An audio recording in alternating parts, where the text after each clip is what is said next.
Hello, hello. Well, welcome, welcome. We're going to go ahead and get started. I know some people are just joining, but I want to be respectful of everyone's time, and it is recorded. So that way, people can watch it later who join late. But welcome to how directors, I can't even speak, how directors control the audience emotion.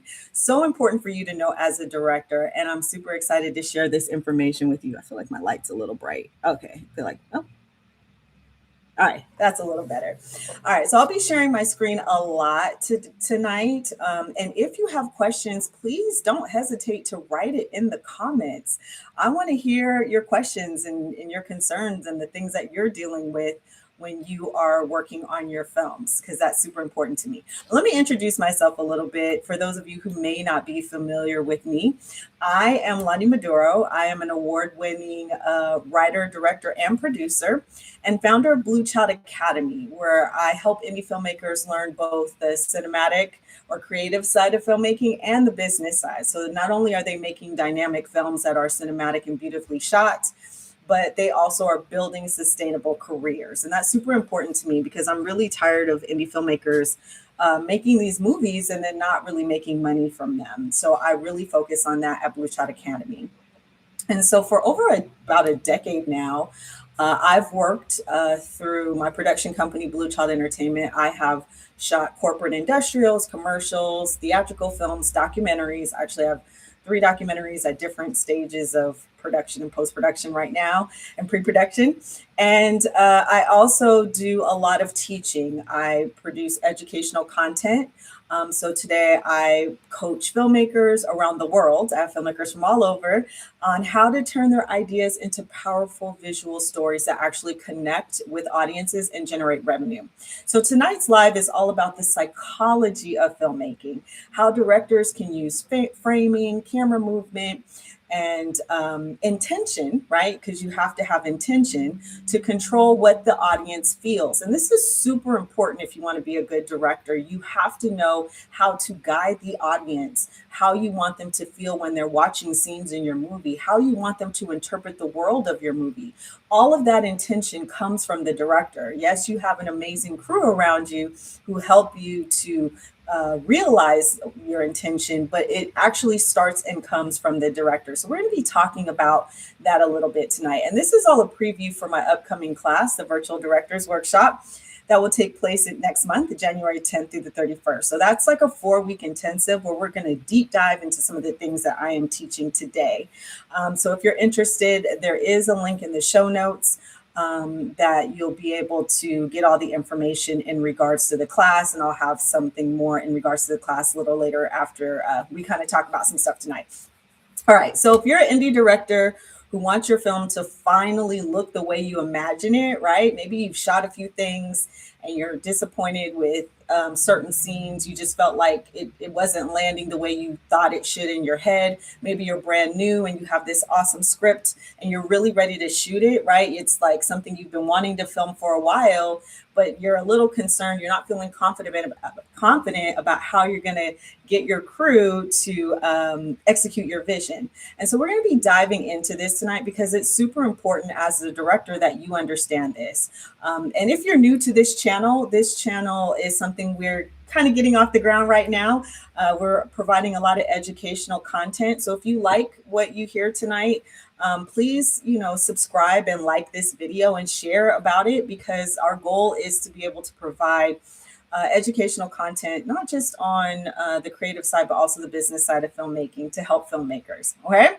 All right.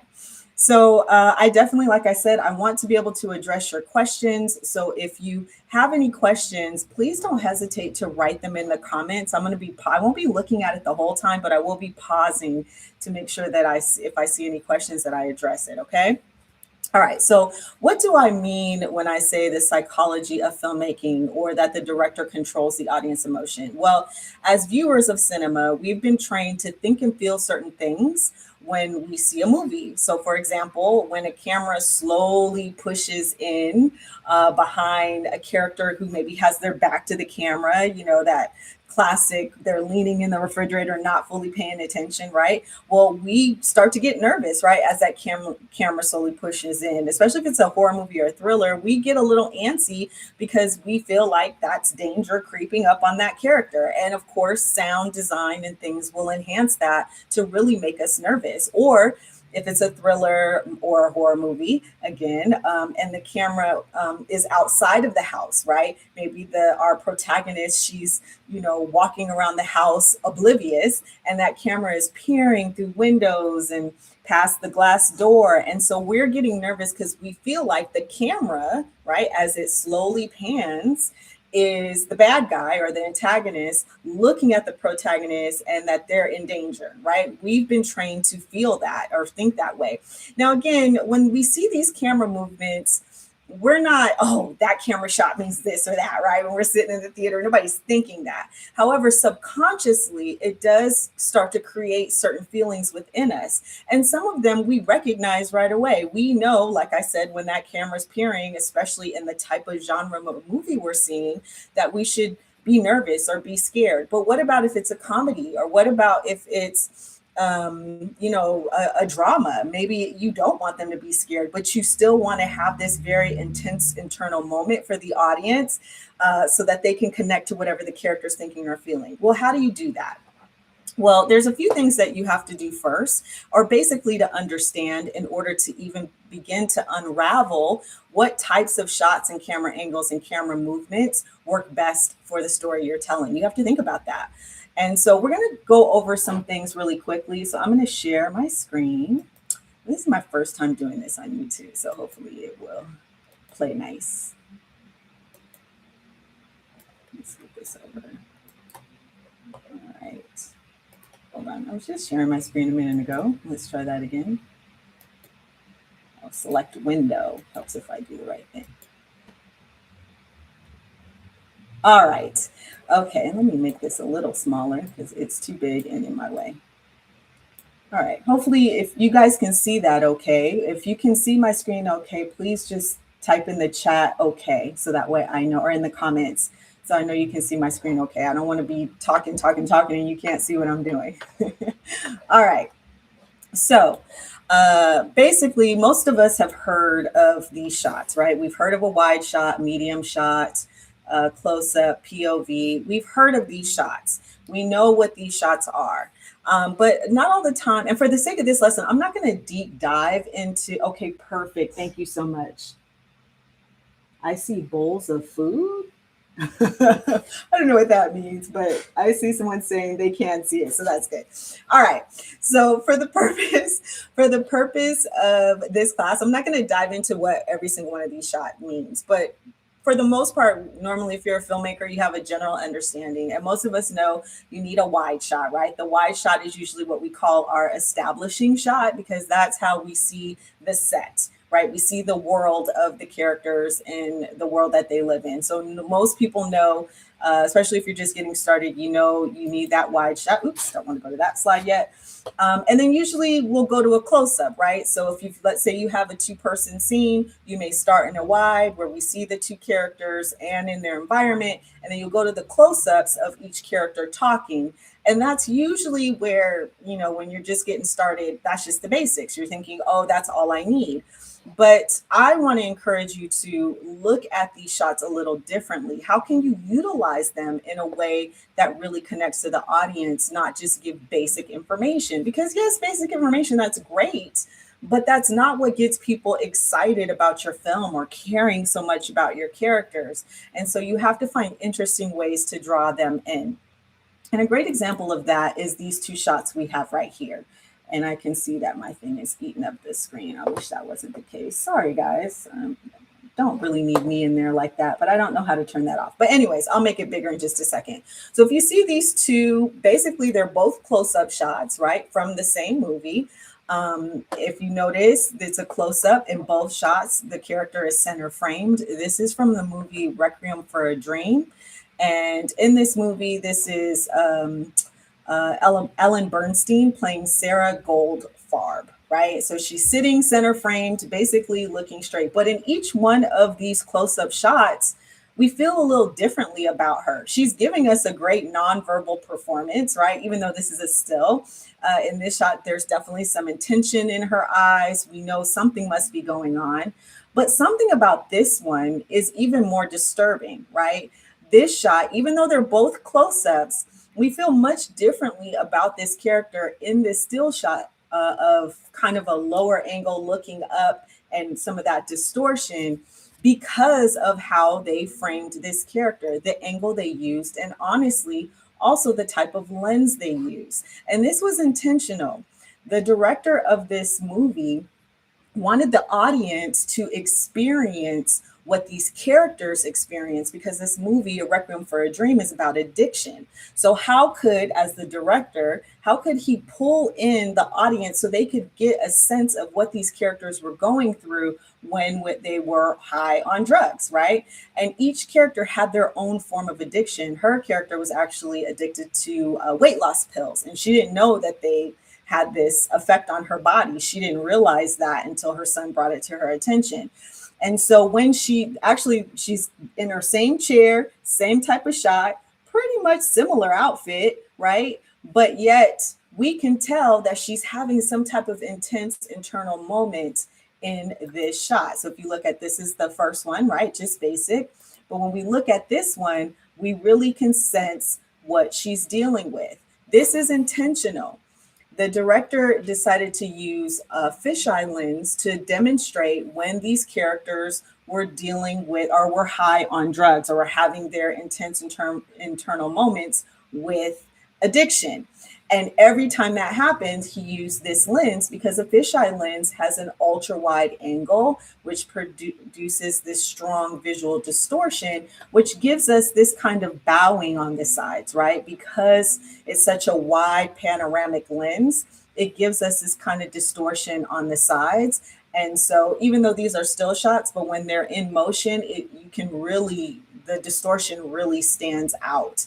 And then shooting her at this lower angle and really kind of close on her, it just kind of gives us that what she's experiencing.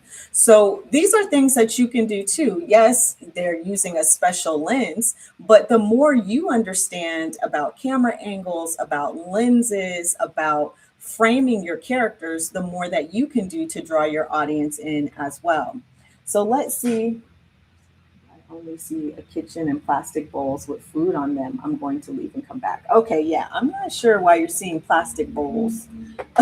Is anyone else seeing that, or are you guys seeing my slides? Can you see that this says low angle? If so, type in the comments because I don't know what she's looking at. I don't have any plastic bowls anywhere. Um, Can you guys see my slides? Oh, Glow, I see you're here. Glow, can you see this slide right here that says camera angles at the top? Okay, perfect. Yeah, I'm not sure what she was seeing. Okay. Okay, perfect. All right. Awesome. Okay, perfect. Okay, so let's talk a little bit about camera angles, right? So camera angles are a powerful tool, especially if you, let's say you don't have all these lenses at your disposal, right? You can't afford to rent a fisheye lens or to get a fisheye lens. Okay, perfect. I'm glad you can see the slides now.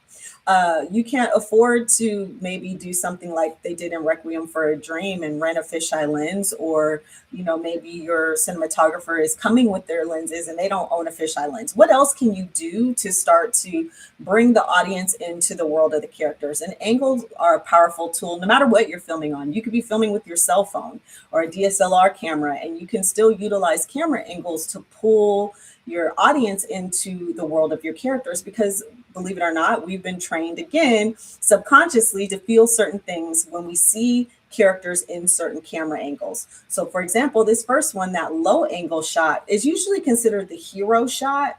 So usually anytime the hero is standing there with the S on their chest, like Superman or whatever, it's usually shot at a lower angle because it's considered power. However, you can play around with these angles and do some interesting things so that even though it could be a low angle, it still can feel some kind of way, kind of like they did in this shot from Requiem for a Dream, right?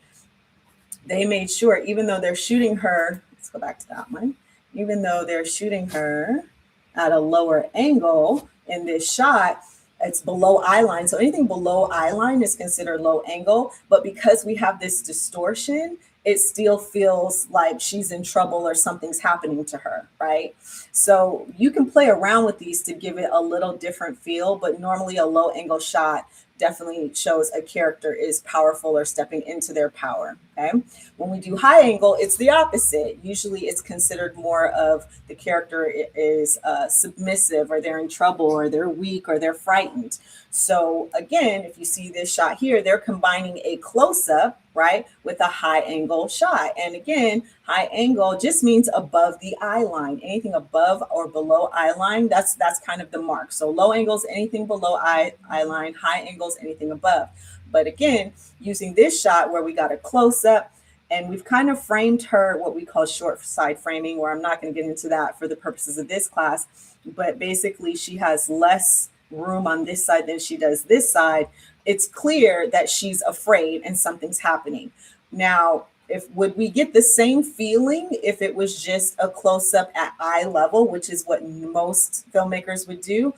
Yeah, we would get that she's scared, but it wouldn't feel as scary, right? It would still feel scary, feel like something's going on. But by adding it at a high angle and really coming in on her at that close up and even short side framing her, and she's giving such great emotion, even in a still shot, we are drawn into the fact that this character is in trouble. She's scared, even though we don't know, it's a still shot, what type of movie this is. It could be horror, it could be thriller, it could be drama. We still are drawn into her emotionality because of how she's framed. If this was a wide shot, we wouldn't feel anything. We'd just be like, okay, she's on the phone and she's saying, right? She's talking about whatever's scaring, bothering her, upsetting her.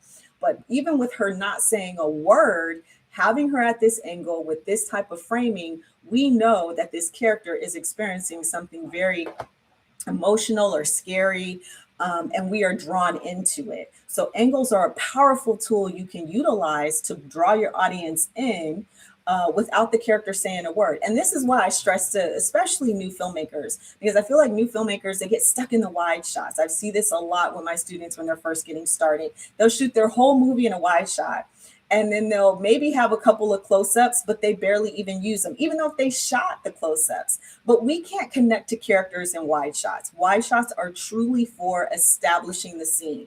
I usually make my students use very little wide shots unless it's serving a specific purpose. And this is why it's super important for you to understand how these shots need to be utilized, because sometimes you could have a great performance, but it's lost because you stayed in the wide shot too long. So the audience doesn't care about the character. They don't have a reason to. You didn't pull them in. It's your job to guide the audience to what you want them to see and feel. So you have to know when to get out of that wide shot and start looking at how can I connect my audience to what's going on with my character. When you first introduce a character, how you first introduce a character is super important, right? That is what we call composition. How are you going to frame the character so that way the first time we see them, we feel some kind of way about them, right? Do you want to center frame them and have them look directly in the camera? So we are immediately paying attention to this character, right? And again, this depends on the type of story you're telling. So you don't just do this if it doesn't make sense, right? But just because in the script it says the character's in the bathroom and she's getting ready to try her first case. Now we know that's not the case, oops, because this is from Insecure, this very first still shot, right? But let's just say, because she does have on a suit jacket, let's say this was a movie where maybe a comedy where the character is about to try her first case and she's nervous, right? All it says is she's in the bathroom staring at herself in the mirror. Most people would just do it from the side, right? They would show her washing her hands, being nervous. But what if you started with her looking at herself like that, right? Where she's actually looking directly into the camera. The camera is acting as the mirror, but she's having this moment where she's like, I don't know what the hell I'm doing. I'm new to this. I know I said, but this is scary. What if I fail? What if my client goes to jail or whatever the case may be? What if I lose?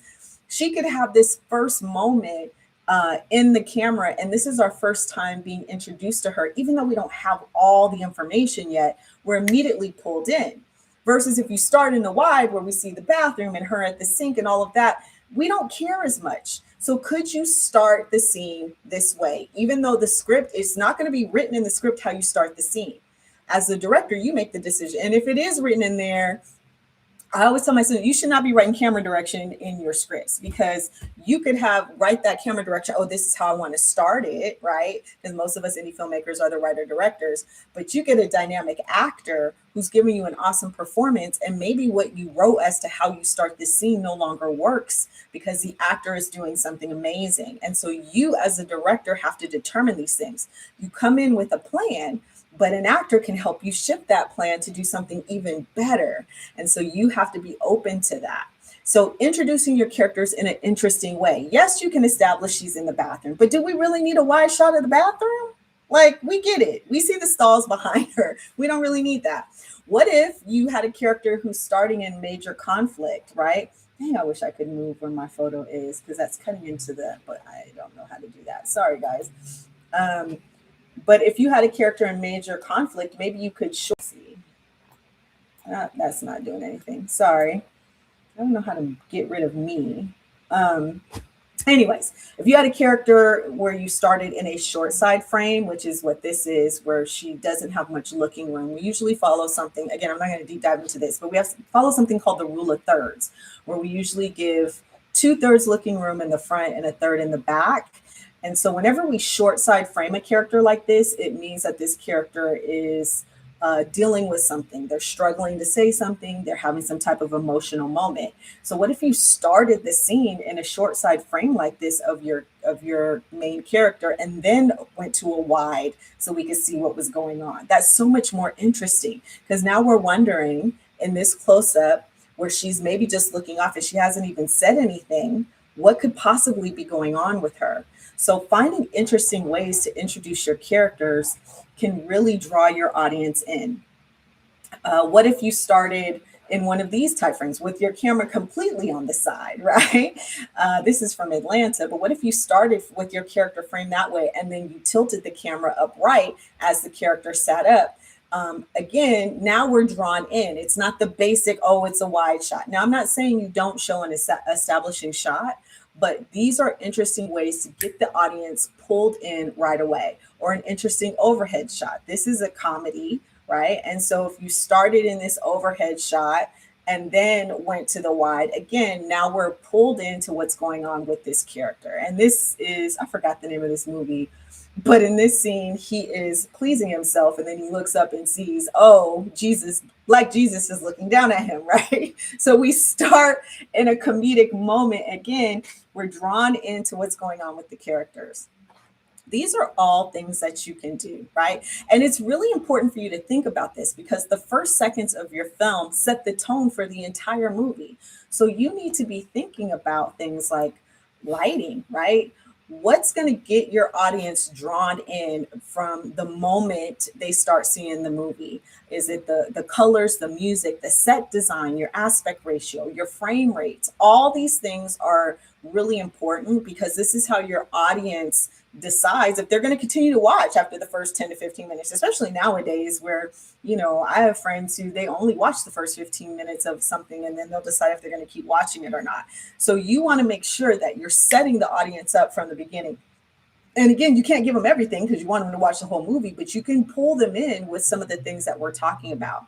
So you have to think about what are the best shots, camera blocking, lights that will make the audience feel and understand the world of that your characters live in, and engage the audience at the opening of your film. Now, although how a scene is lit is usually determined by your DP and gaffer, the suggestion for the look and feel of the lighting in your film comes from you as the director.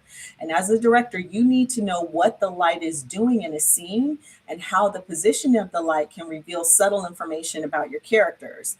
You have to ask yourself, what type of lighting will best reveal who my characters are as people and the world they live in? And this can shift throughout the movie, right? But you want to think about that. So for example, in this first shot here that we have here, oops, didn't mean to click that. In this first shot, this is from Do the Right Thing. And in this scene, it's like super hot. It's 1,000,000 degrees in New York and nobody has air conditioning. So to intensify that it feels hot, right? everything is very orange and bright orange, right? Even though this is a silhouetted shot in a low light situation, everything, all the light coming through the window, even how the shades are, it feels very orange. And that was to help the audience to feel how hot it is, right? Even though we can't physically feel it, it pulls us into, ooh, it's hot, right? So is there something happening in the environment that you can intensify? Would we get the same sense if Spike Lee didn't choose to use this orange light and he just used regular natural light? I mean, we would get that it's hot, but it wouldn't feel the same other than, them spraying everybody, make them look like they're sweating. It wouldn't have the same effect. So we're really helping the audience understand the world by doing this very orange lighting choice. And look at this other example. Oh, I wish I could move this. Oh my gosh. I'm sorry, guys. I don't know how to move my my me out of the frame. But in this other shot, it's more natural light, right? They didn't need to do all of that.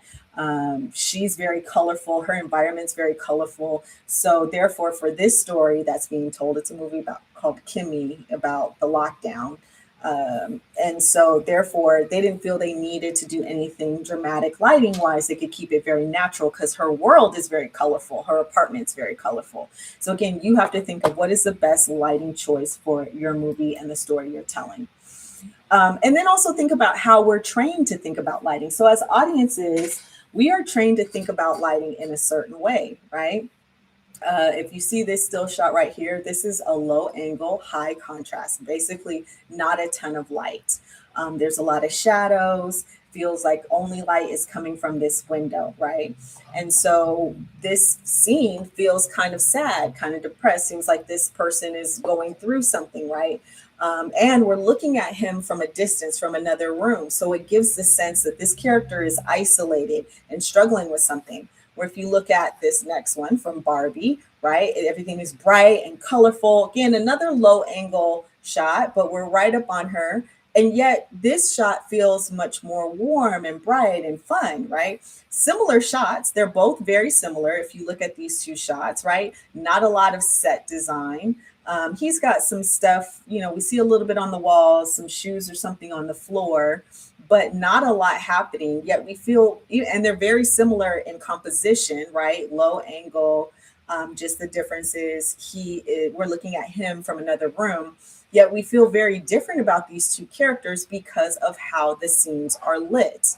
And that is why it's really important for you to understand this movie. This first movie is from, still shot is from Monsters and Men. And then of course, this is from Barbie. So again, if you go back and forth between these two shots, the lighting plays a huge part. Also, how the camera is positioned plays a huge part in how we feel about these characters and what's going on in their worlds. And so it's important for you to understand that so that you can have these conversations with your crew and you're not leaning on them to tell you how to do it. Okay.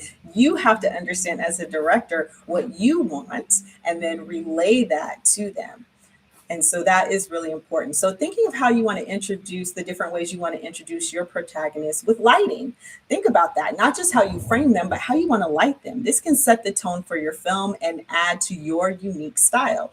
And if you want to introduce your character in a way that that is different, in a unique way, then you want to make sure you put that in your lookbook. And for the purposes of tonight, I'm not going to dive into what a lookbook is. I mean, I'm not going to dive into how to make one, but basically a lookbook is a book that includes all the visual aesthetics for your film that you give to all your crew. So it includes how you want to light it, what you want for wardrobe, set design, all these things. And it's really important for directors to create these because this is how your entire crew starts to understand what it is that should go in the movie, and it helps them do their jobs better.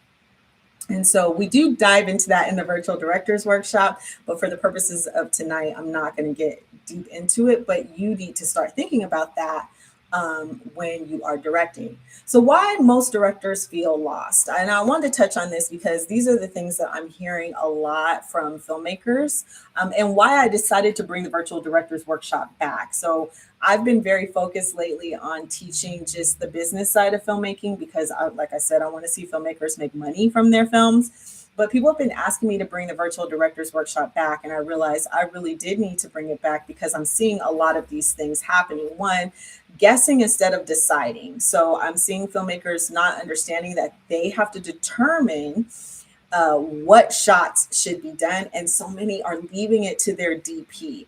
And if I don't know who's on here tonight because I can't see you guys, but I can tell you, as a woman of color and a woman, period, we are already, considered not to know a lot when it comes to filmmaking. Usually for whatever reason, it has been a male dominated space as a director. And so when you give that power to a cinematographer, already they're feeling like you don't know what you're doing. And now they're really feeling like you don't know what you're doing because you can't even explain the type of shots you want. And what I've seen happen time and time again, I'm speaking from experience, not guessing. I've seen this happen with students. Is when you don't know, the DP takes over your set. This is even if it's not a male DP, even if it's a female DP, because especially if they're experienced, they don't have time on set for you to figure it out. And when they feel like you're guessing and you don't know for sure, they're going to take over your set. And at some point, you're going to feel like, man, this is not the movie that I wanted to make. So it's really important that you start to understand these techniques, that you start to understand how these camera angles and shots help tell story, because then even if you don't know them all, right? So even if you don't sign up for the virtual directors workshop and all you do is just take this little quick class that I'm doing right now, the more that you can tell them in detail what you want, the better you will get, the better results you will get, right? So even if you only say it in layman's terms, you don't know what a low angle versus high angle versus eye level versus Dutch tilt shot is. You don't know any of those things, but you know the intention that you want, right? Then you will still get good results from your DP, but you have to start educating yourself on these things. The second thing I see happening a lot with new directors is coverage without intention. So again, they're just doing the basic stuff. They're just doing the wides and the close-ups, but they don't really understand why they need them, other than they're making a movie. But what are you trying to get the audience to think and feel, right? There's no intention about it. And that's why, kind of going back to what I said initially, we'll see the majority of the movies in a wide shot, and we never as an audience are able to connect to the emotionality of the characters. When they're upset, when they're sad, when they're happy, we just feel like we're not a part of it. And that's because the director did not understand the intention, right? They were just getting coverage, but they didn't understand, oh, I should push in here because right here at this moment, this character is having a nervous breakdown. So how can I bring the audience into that nervous breakdown? Can I slowly push in, especially if your actor is giving you a dynamic performance? Can I slowly push in, right? Start in a medium shot, slowly push into a close up, right, of them breaking down. Could I do a dolly zoom, right, and kind of make the world grow behind them as I push in and get that nervousness of the character? There's so many different things you can do, but you have to understand the technique and then what is the intention that you're trying to get the audience to feel.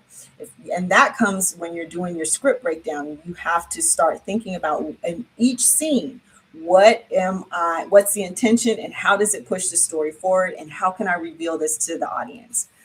Not knowing how to communicate vision to the crew. Yes, yes, yes. This is a big one. And again, it comes from just not understanding the shots, not understanding how lighting plays into really revealing information, and not creating a lookbook.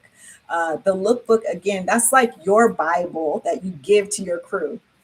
And when I see filmmakers who don't do shot lists and don't do lookbooks, they run into a lot of problems with their crew. And now you'll hear different people talk about, I don't do shot lists and things like that, established directors.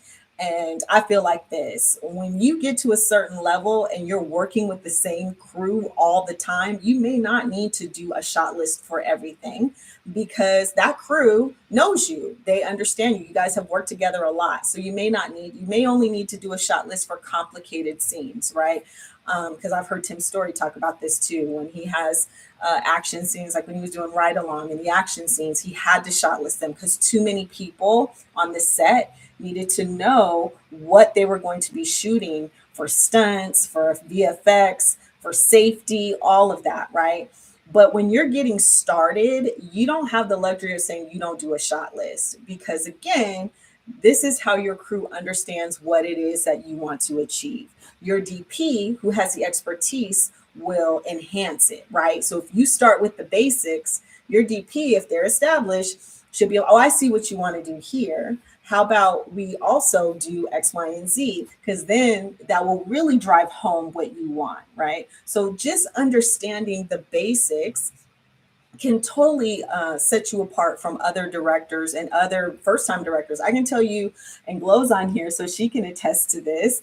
Almost all the filmmakers who have taken my class and they were first time directors, or maybe they had directed something in the past but were green and didn't know what they were doing, and then they took the virtual directors workshop and then they went back and worked with the same crew. They're always amazed at how quickly they have learned a lot of this and were able to ask certain questions. Sometimes it causes a rift, right? Because they're like, how you know all this all of a sudden? You didn't know all this before. But it makes a difference starting to understand these things.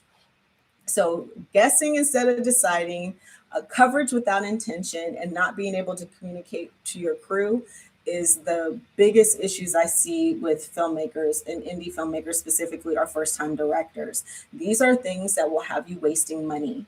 It doesn't make sense to have this script that you've been working on for all this time that you love and you plan to pour your heart and soul and tears into, right? And then you've never directed before, and now you're just going to shoot it. You're doing yourself a disservice. If you want to just practice, even if you don't take my class, then practice with microfilms in your phone, okay?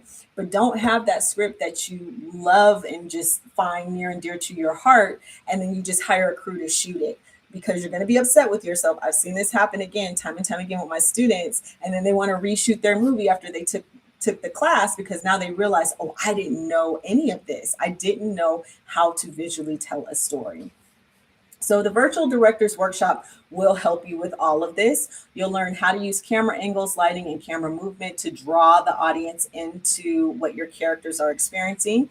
You'll learn different types of lenses that can shape the world of your character. So we saw how the fisheye lens kind of distorted the world. And again, I'm telling you this because you should know the basic of lenses. I'm not saying you got to know all the lenses like a cinematographer, but certain lenses do provide certain things that help tell story. And so if you can ask your DP when you're hiring them, hey, do you have, anamorphic lenses or spherical lenses, or do you have a fisheye lens? These things, first of all, they're going to be impressed that you even know to ask that, okay? Second of all, it's going to help to make sure that the story that you're telling is told the way you want to tell it. So I do introduce you to the basics of lenses so that way you're not getting tripped up. And again, I do these things because I've seen it happen time and time again where new filmmakers hire cinematographers and they don't even know how to hire one. And so they end up with somebody who either takes advantage of them, tell them certain things can't be done just because they know you don't know it can or cannot be done. And if they don't feel like doing it, they're going to tell you it can't be done. And I'm not trying to badmouth cinematographers, so let me just start there. There are a lot of amazing cinematographers that I've had the pleasure to work with, but I'm telling you the experiences I've seen with my students who have struggled through these things and have wasted their money because they did not take the time to learn these things. In the class, you'll also learn, you'll establish your own cinematic style of storytelling. I think that's super important. The people that we love to watch their films, for instance, Spike Lee, a Spike Lee joint when you see one, right? He puts people on that dolly and they're bouncing around when they're supposed to be walking, right? That is Spike Lee. That's his style. We know it when we see it, right? We know Michael Bay likes that slow pan around as people stand up, right? And so every director should have their own style. David Finch that likes warm lighting and he likes to play around with shadows and contrast. So what's going to be your style? How, when we see a movie by you, will we know it is a movie by you? And so in the class, we help you establish your cinematic style of storytelling. And then you'll also be able to, you'll have tools, the right tools, so you can clearly relay your vision to your crew, right? So we'll walk you through how to make a lookbook, how to do a shot list, all these things, how to storyboard, right? Just some of the basic things. And nowadays, some of this is so much easier than it used to be, even from when I first started teaching this class. With the induction of AI and all of that stuff, a lot of these things are much, much easier than they used to be, so that you can have the right tools to tell your story. And you're not feeling like, oh my God, I can't do all of this. And let me also say this really quick. I see more and more people rushing through pre-production and not taking their time to put their tools together because they just want to get to making the movie. And I get that making the movie is the fun part. But when you don't take the time to do these things, to learn these techniques, to set yourself up for success, a lot of times filmmakers are super disappointed when they get their final product, or it just doesn't feel the way they want it to. And it's usually because they did not learn these things and they did not take the proper time in pre-production to make sure they're hiring the right people who can support their story, and to make sure that they clearly articulated their vision for their film. As a director, you're the leader, right? You are the person that everyone is looking to as to how they are supposed to tell this story. You set the tone for even how people behave on set. So you want to make sure that you have all your ducks in a row before you get to set. So that way you're not completely stressed out with people trying to pull you in a gazillion directions because you haven't given them any direction before they got to set. So this class is going to help you with that entire process. And that's why I'm bringing it back, because I just really want to see filmmakers win.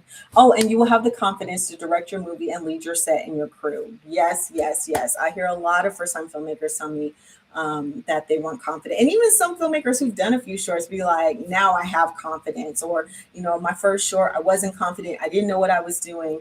And now, after taking the class, I'm confident. I know how to talk to my crew. I know how to talk to my editor, because we talk about that too.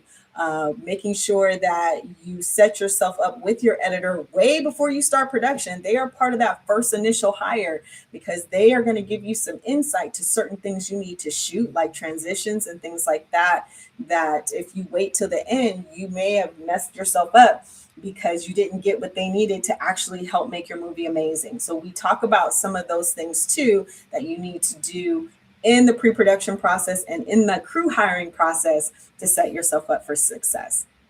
So the virtual directors workshop, it is coming up in January. Right now I have a holiday discount. Oh, that sucks. It's covering the QR code. But the link for the class is in this description or story notes of this class. But the virtual directors workshop is a 4-week course from January 10th through the 31st from 10 a.m. to 1 p.m. Pacific Standard Time. Right now, up until tomorrow, December 31st at midnight, you can get 50% off if you use direct code 50. And I'll put the link in the chat too. So if you're interested in the class, please go ahead and register. We will deep dive into everything we talked about and more. It is an intensive. You're going to walk away with a lot of great info. And the class is recorded. So if you can't make every Saturday, you can always watch the replay because it's usually available within one day. All right, so I want to take a few questions. So if you have a question, please write it in the comments. I'm going to stop sharing my screen now so I can see questions. All right, do anyone have questions for me? Please write them in the comments.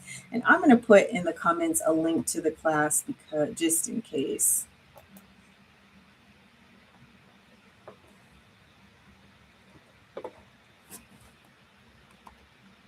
Any questions on camera angles, movement, anything? You guys are quiet. I guess I'm so used to Zoom where I have instant gratification.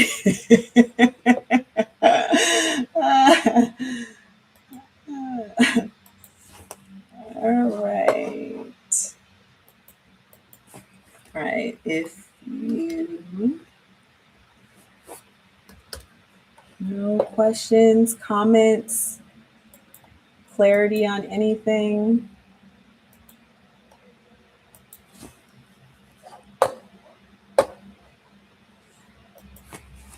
Link to directors.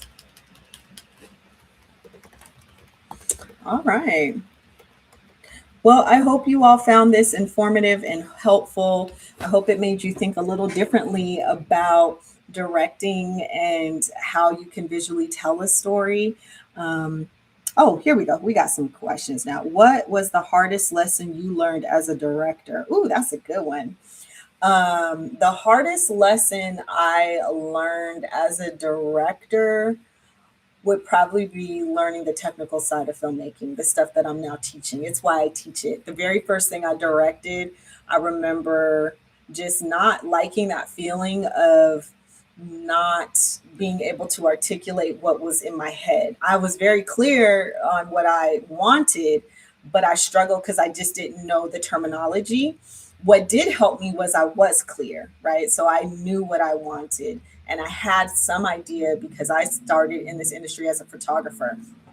But it was definitely frustrating because I didn't know what MOS meant, which basically means without sound. I didn't know certain things, and so sometimes I get the, does that mean you want this? Yes, that's what that means. I want. Right? And so that's when I decided, oh, that ain't happening to me again. I'm going to learn this terminology. I'm going to learn the technical sides of filmmaking. And then when I started Women of Color Filmmakers, my 501c3 nonprofit, and I started teaching these things, I was like, I want to make sure that other filmmakers don't come on set and feel the way I felt, where they don't have control of their set or they're struggling to relay their vision and they're feeling frustrated because they're not getting what they want. That was a great question. Do you have any upcoming writing workshops? I don't have any upcoming writing workshops right now, but my nonprofit, Women of Color Filmmakers, we do Script Writer Circle every Wednesday from 5 p.m. to 8 p.m. And that is a great place to learn script writing in a very supportive environment where you learn formatting and you learn character development. So I'd highly recommend you join the organization. And it's open to everybody. It's called Women of Color Filmmakers, but we're open to everybody. So you could definitely just stop by and join. We're on hiatus for the holidays, but we resume January 14th or 15th, whatever Wednesday that is, the second week of January is when it resumes. But I'll put a link in the chat. All right, great questions. Any other questions before we wrap up? I'm just pulling up the.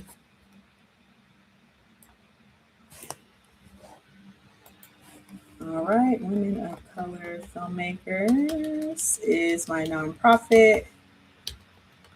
Color Filmmakers, and the link is in the chat. All right, well, I hope you all found this helpful. Again, if you're interested in taking the class, make sure you register before midnight tomorrow so you can get that 50% off.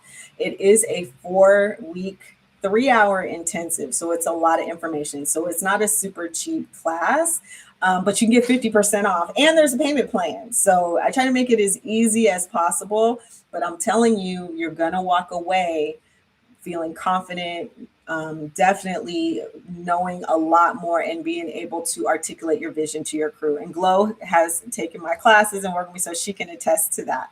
So I hope you found this helpful. Thank you so much for joining. Feel free to watch it again. It's live on my channel. Make sure you like and subscribe because, again, we want to continue growing the channel. So make sure you subscribe because we'll have more information coming up on both the business and creative side of filmmaking soon. Okay? Have a great night, everyone, and thank you for joining. Bye.